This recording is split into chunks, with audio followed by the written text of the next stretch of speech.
Hi friends, ഇന്ന് നമ്മൾ ഉണ്ടാക്കാൻ പോകുന്നത് ഉള്ളിത്തീയലാണ്. ഉള്ളിത്തീയൽ പല രീതിയിൽ നമുക്ക് ഉണ്ടാക്കിയെടുക്കാം. മല്ലിപ്പൊടി ചേർത്തും മല്ലിപ്പൊടി ചേർക്കാതെയൊക്കെ ഉണ്ടാക്കിയെടുക്കാം. എനിക്ക് കുറച്ചും കൂടി ഇഷ്ടമായത് മല്ലിപ്പൊടി ചേർക്കാതെ ഉണ്ടാക്കിയപ്പോഴാണ്. അതുകൊണ്ട് ഞാൻ മല്ലിപ്പൊടി ചേർക്കുന്നില്ല. നിങ്ങൾക്ക് വേണമെങ്കിൽ മല്ലിപ്പൊടി ആഡ് ചെയ്യാം. അപ്പോൾ നമ്മൾ അതിനായിട്ട് ഒരു 1/2 കിലോയോളം ഉള്ള ഉള്ളി എടുത്തിട്ടുണ്ട്. 1/2 കിലോ ഞാൻ തൂക്കിയൊന്നും നോക്കിയിട്ടില്ല. എനിക്ക് തോന്നി 1/2 കിലോ കാണും. ഏകദേശം 1/2 കിലോയോളം എടുത്തിട്ടുണ്ട്. അത് നന്നായിട്ട് കഴുകി വൃത്തിയാക്കി പൊളിച്ചെടുത്തിട്ടുണ്ട്. എന്നിട്ട് നമുക്കിത് ചെറുതായിട്ട് അരിഞ്ഞെടുക്കണം. പൊടിയായിട്ട് അരിയണം.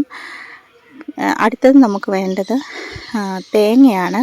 തേങ്ങയും ഒരു 1/4 തേങ്ങ നമ്മളെടുത്തിട്ടുണ്ട്. പിന്നെ നമുക്ക് മുളക് വേണം, പിന്നെ കറിവേപ്പില വേണം, പിന്നെ പച്ചമുളക് വേണം, പിന്നെ പുളി വേണം. ഇതൊക്കെ ഏതാതെ സമയത്ത് ചേർക്കുന്നതെന്ന് ഞാൻ പറഞ്ഞുതരാം. ആദ്യം നമുക്ക് തേങ്ങ വറുത്തെടുക്കണം. അതിനായിട്ട് ഒരു ചട്ടി വെച്ച് അതിലേക്ക് തേങ്ങ ഇട്ട് കൊടുത്തിട്ടുണ്ട്.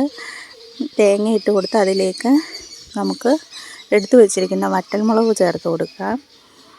പിന്നെ നമുക്ക് കുറച്ച് കരിയാപ്പില ഇട്ട് കൊടുക്കാം. പിന്നെ നമ്മൾ എടുത്തു വച്ചതിൽ നിന്ന് കുറച്ച് ഉള്ളി എടുത്ത് ചേർക്കാം. പിന്നെ നമുക്കിത് നന്നായിട്ട് ഇളക്കി കൊടുക്കണം. ഇളക്കി ഇത് മൂത്ത് ഒരു ഗോൾഡൻ ബ്രൗൺ കളർ ആകുന്നിടം വരെ നമുക്കിത് ഇളക്കി കൊടുക്കണം. നല്ലവണ്ണം വറുത്തെടുക്കണം.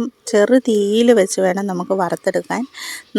വലിയ തീയിലിട്ട് കഴിഞ്ഞാൽ കരിഞ്ഞു പോവും. കരിഞ്ഞു പോയി കഴിഞ്ഞാൽ ഇതിനൊരു കയ്പ്പുണ്ടാവും.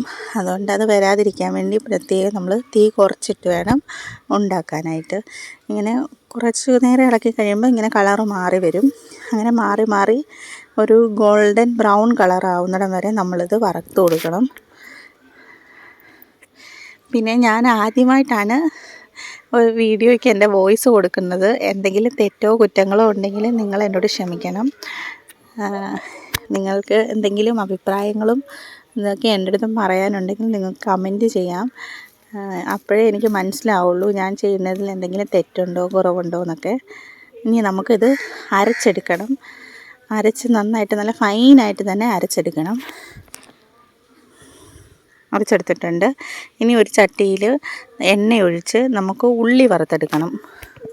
എടുത്തു വച്ചിരിക്കുന്ന ഉള്ളി നമുക്ക് അതിലേക്ക് ഇട്ട് കൊടുക്കാം. നന്നായിട്ട് വറുത്തെടുക്കണം. വറുത്തെന്ന് പറഞ്ഞാൽ നല്ല ക്രിസ്പിയായിട്ട് വറക്കുമല്ല, നന്നായിട്ട് വഴറ്റി ഒരു ഗോൾഡൻ ബ്രൗൺ ആവുന്നിടം വരെ ഒന്ന് വഴറ്റിയെടുക്കണം. ആ പച്ചമണം എല്ലാം പോകണം. പിന്നെ നമുക്ക് ഇതിലേക്ക് പച്ചമുളക് ചേർത്ത് കൊടുക്കണം. പിന്നെ ഇതിലേക്ക് നമുക്ക് കുറച്ച് മഞ്ഞൾപ്പൊടിയും ചേർത്ത് കൊടുക്കണം.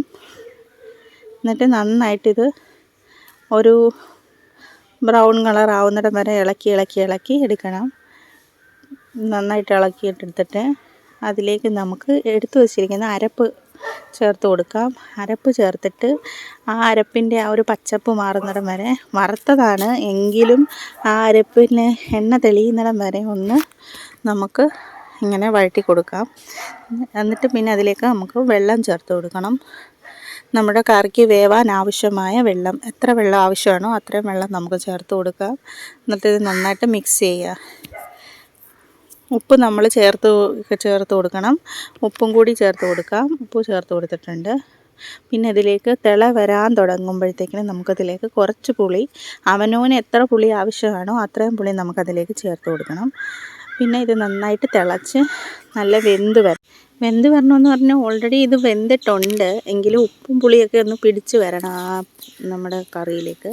ഇനി നമുക്ക് വറുത്തിടാൻ കടുക്, പച്ചമുളക്, കറിവേപ്പില, ചുമന്നുള്ളി ഒക്കെ നമ്മൾ അരിഞ്ഞെടുത്തിട്ടുണ്ട്. പിന്നെ ഒരു ചട്ടി വെച്ച് അതിലേക്ക് കുറച്ച് എണ്ണ ഒഴിച്ചു കൊടുക്കാം. കടുകിട്ട് കൊടുക്കാം.